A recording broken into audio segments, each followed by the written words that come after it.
descent into madness. The town of Black Hollow was cursed, or so the stories claimed. Nestled in a valley surrounded by dense woods, its history was written in blood and whispers.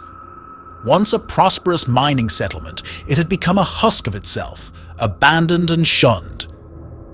Travelers were warned to avoid it, not because of any physical danger, but because those who ventured into Black Hollow were never quite the same when they returned, if they returned at all. It was a cold October evening when 5 friends set out to debunk the myths surrounding the forsaken place. Jen, the skeptical journalist; Marcus, the thrill seeker; Ellen, the paranormal enthusiast; Liam, the quiet yet curious historian; and Claire, who came along reluctantly because she feared being left alone more than she feared the supernatural. Their journey was meant to be a weekend adventure. It turned into a descent into madness. The drive to Black Hollow was uneventful but eerie. The further they traveled, the more the landscape seemed to warp. Trees loomed closer, their skeletal branches clawing at the sky. The road narrowed, becoming little more than a cracked path swallowed by nature. The air grew colder, heavier. "It's like the world's forgotten this place exists," Ellen remarked, her nose pressed against the window. "For good reason," Claire muttered, clutching her backpack like a lifeline. The GPS gave out miles ago, leaving them to rely on a hand-drawn map Liam had found in an old library archive. It wasn't long before they arrived at the edge of Black Hollow. A rusted sign swayed in the wind, its faded letters barely legible. "Welcome to Black Hollow. Population." Jen laughed nervously. "Population unknown. Nice touch." Marcus grinned, his eyes sparkling with excitement. "This is gonna be epic. Let's find the old mine before dark." They stepped out of the car, the silence engulfing them like a shroud. No birds, no insects, just the occasional groan of the wind. It was a silence that felt alive, as if the town itself was holding its breath. Black Hollow was a patchwork of decay. Houses with shattered windows stood like empty shells, their doors swinging on rusted hinges. A church steeple jutted out against the grey sky, its cross hanging crooked. The streets were littered with remnants of a bygone era, broken toys, rotting furniture, and newspapers that disintegrated at a touch. "This place is straight out of a horror movie," Marcus said, kicking an empty can. His voice echoed unnaturally, as if the town were mocking him. "Let's not split up," Claire urged, her voice trembling. "Just stick together, okay?" "Agreed," Jen said, though she was already snapping photos and muttering notes into her recorder. "Black Hollow, a ghost town steeped in local legend. But what happened here?" "The mine happened," Liam said, his tone grave. "Or rather, what they found in it." Ellen's eyes sparkled. "You mean the haunting? The miners who went insane?" "Not just insane," Liam replied. "Some say they disappeared into the tunnels, chasing whispers. Others were found mutilated. Whatever it was enough to shut the mine down and drive everyone out." "Perfect," Marcus said, rubbing his hands together. "Let's find it."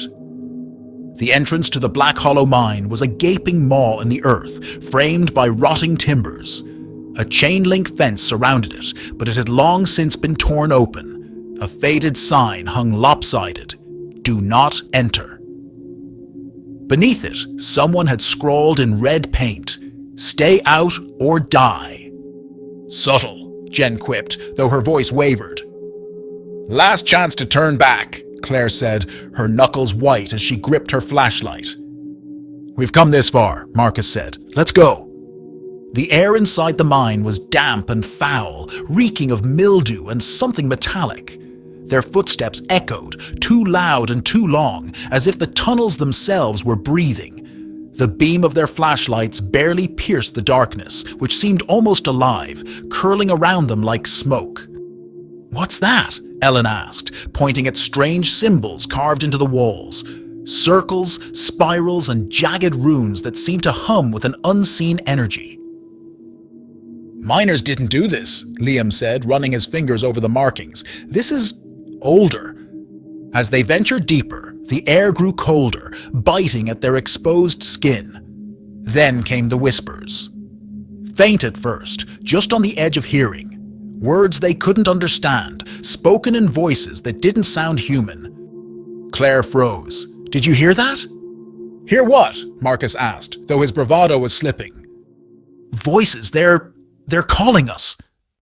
Before anyone could respond, Jen's flashlight flickered and died. Then Ellen's. One by one, their lights extinguished, plunging them into suffocating darkness. Panic set in as they fumbled for their backup lights. When they finally succeeded, they realized the tunnels had changed. The path they had taken was gone, replaced by jagged walls and unfamiliar passages. "This isn't right," Liam whispered. "The mine wasn't this deep." "We need to turn back," Claire said, her voice cracking. "Now!" But the mine had other plans. The whispers grew louder, a cacophony of anguish and madness. Shadows darted at the edges of their vision, shapes that didn't belong. Then they saw it. A figure emerged from the darkness, gaunt and twisted, its eyes glowing like embers. It wore the remnants of a miner's uniform, but its flesh was blackened and cracked, as if burned from the inside out.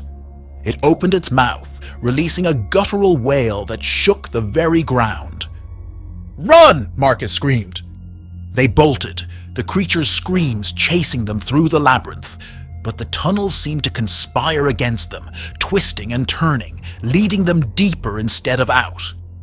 They stumbled into a vast cavern, its walls lined with more of the strange symbols. In the center stood an altar, surrounded by skeletal remains.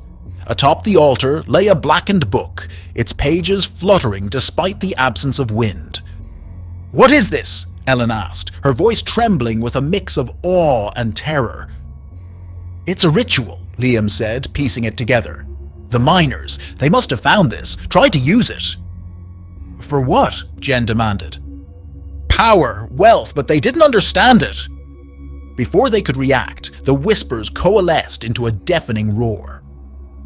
Shadows poured from the walls, taking shape as dozens of monstrous figures. The air crackled with energy as the book began to glow. "We have to destroy it!" Liam shouted. Marcus grabbed a pickaxe from the ground and swung it at the altar.